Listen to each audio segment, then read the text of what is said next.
So we're going to learn how to use the patch tool to edit your photos like a pro with this image.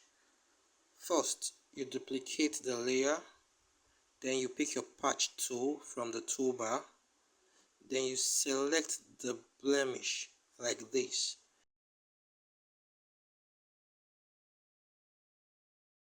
And drag to a clean spot.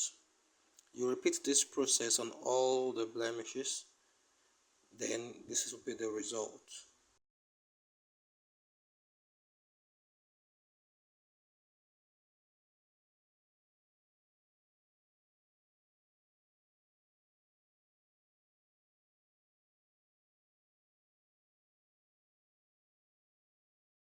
Before and after. Before and after. Thank you.